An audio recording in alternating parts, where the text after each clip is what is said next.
अस्सलाम वालेकुम। क्या हाल है जी? उम्मीद करता हूँ खैरियत से होंगे। आप इस वक्त देख रहे हैं कि टॉपिक हमारा क्या है। टॉपिक ये है कि जी क्या हम गोल्ड कैश में खरीद सकते हैं। और सबसे पहला सवाल ये कि हमें गोल्ड कैश में खरीदने की जरूरत क्यों पेश आती है। तो वो होता यूं है कि लोग अपने तय बड़े अक्लमंद बनते हैं। और एक बंदा सोचता है कि जी मैं गोल्ड खरीदता हूँ मार्केट से 15-16 लाख रुपए कैश में।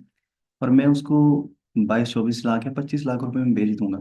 और मैं अपनी जनाब उसको वेल्थ में रिपोर्ट करूंगा कि मैंने उसको बेचा है 30-32 लाख रुपए का। तो उससे क्या होगा? 15 लाख रुपए खर्च के बिना टैक्स पे किए मेरी वेल्थ स्टेटमेंट स्ट्रांग हो जाएगी, यानी कि वाइट मनी बढ़ जाएगी। तो ये एक वहम है। ऐसा होता नहीं है। क्योंकि एक लिमिट इम्पोज की गई है, लॉ ने आपके ऊपर लिमिट लगाई है कि उस अमाउंट से ज्यादा अगर आपने गोल्ड खरीदना है तो आप कैश पेमेंट नहीं कर सकते। अगर करेंगे तो उसके कॉन्सिक्वेंसेस क्या होंगे वो आज हम इंशाल्लाह डिस्कस करेंगे डिटेल में। चलते हैं जी रेलिवेंट सेक्शन की तरफ। ये है हमारे सामने इनकम टैक्स ऑर्डिनेंस और section 75A, purchase of assets through banking channel.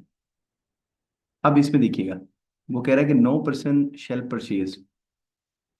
इसमें पहले तो वो इमूवेबल प्रॉपर्टी की बात कर रहा है, यानी कि लैंड और बिल्डिंग की। इसके हवाले से एक वीडियो मौजूद है, मैं लिंक प्रोवाइड कर दूंगा, कोई देखना चाहे तो उसके लिए बोनस होगा। इसका वो बता रहा है कि having fair market value greater than 5 million rupees, यानी इससे ऊपर की वैल्यू की अगर आपकी इमूवेबल प्रॉपर्टी लैंड या बिल्डिंग तो आपने नहीं खरीदनी। मतलब वो खरीदने से मना नहीं कर रहा, वो कह रहा है कि आपने कैश पेमेंट नहीं करनी। लेकिन ये अभी हमारे लिए रेलिवेंट नहीं है। हमारे लिए जनाब ये रेलिवेंट है। वो कह रहा है no person shall purchase any other asset having fair market value more than 1 million rupees. यानी अगर मोर देन 1 मिलियन रुपीज की अमाउंट है ना, तो आपने उसको कैश में परचेज नहीं करना। उसका तरीका क्या है? ये तरीके उसे बताएं जी। Cross cheque drawn on bank और थ्रू क्रॉस डिमांड ड्राफ्ट और क्रॉस पे ऑर्डर। ये उसने तरीके बता दिए कि आपने इस तरीके से इसको इसकी पेमेंट करनी है। अगर आप कैश में परचेज करते हैं या कैश में पेमेंट करते हैं, आप कर सकते हैं। आपको बेचने वाले भी मिल जाएंगे जो आपको बेच देंगे कैश में। वो आपसे कोई जनाब चेक या कोई बैंकिंग इंस्ट्रूमेंट वगैरह डिमांड नहीं करेंगे, लेकिन उसका नुकसान आपको है।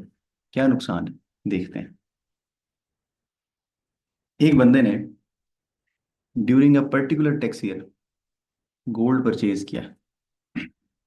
उसकी हम परचेज प्राइस यहाँ पे मेंशन कर देते हैं, 16 लाख रुपए।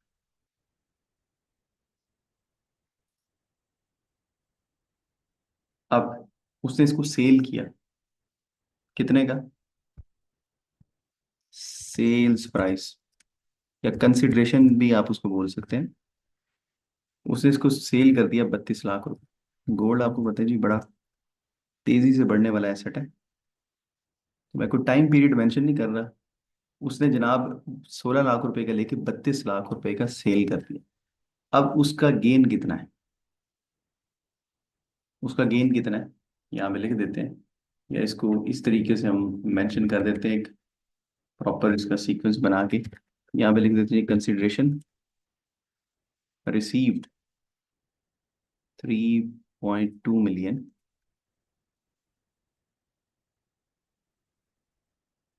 Less cost. कॉस्ट का मतलब है परचेज प्राइस, 16 लाख रुपए।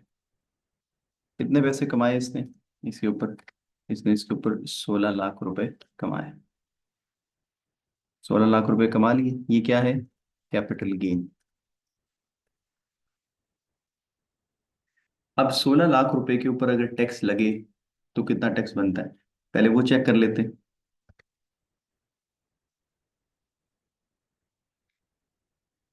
ये देखिएगा, ये नॉन सैलरीड रेट्स इसके लिए यूज होंगे। 6 लाख तक कोई टैक्स नहीं है, और 6 से 12 तक 15% है, और 12 से 16 तक आपका 20% है। तो इसका जो गेन है वो 16 लाख रुपए टोटल वैल्यू के ऊपर नहीं लगेगा। 16 लाख रुपए इसके ऊपर टैक्स बन रहा है 1,70,000 रुपये। आप देख सकते हैं 170,000 रुपीज का उसके ऊपर टैक्स लग रहा है। ये देखिएगा, मैं एक दफा इसको हाईलाइट भी कर देता हूँ, इसको मजीद जूम भी कर देते हैं। 170,000 रुपीज का इसके ऊपर टैक्स लग रहा है। तो ये तो अगर वो प्रॉपर तरीके से चले और पेमेंट उसने जिस तरीके से एफबीआर ने बताया है, थ्रू बैंकिंग चैनल या वो जो क्रॉस चेक वगैरह है या पे ऑर्डर उसके थ्रू पेमेंट करे, तो फिर 16 लाख रुपए उसका टैक्सेबल गेन होगा, जिसके ऊपर कैपिटल गेन टैक्स या टैक्स कह लें, वो लगेगा 170,000 रुपीज। लेकिन अगर वो कैश में पेमेंट करता है तो ये सिनेरियो बिल्कुल ऑपोजिट हो जाएगा। उसमें क्या होगा कि कंसिडरेशन 32 लाख रुपए मानी जाएगी, लेकिन जैसे ही आप एफबीआर की नजर में आए, वो आपसे पूछेगा जी आपने पेमेंट कैसे की थी।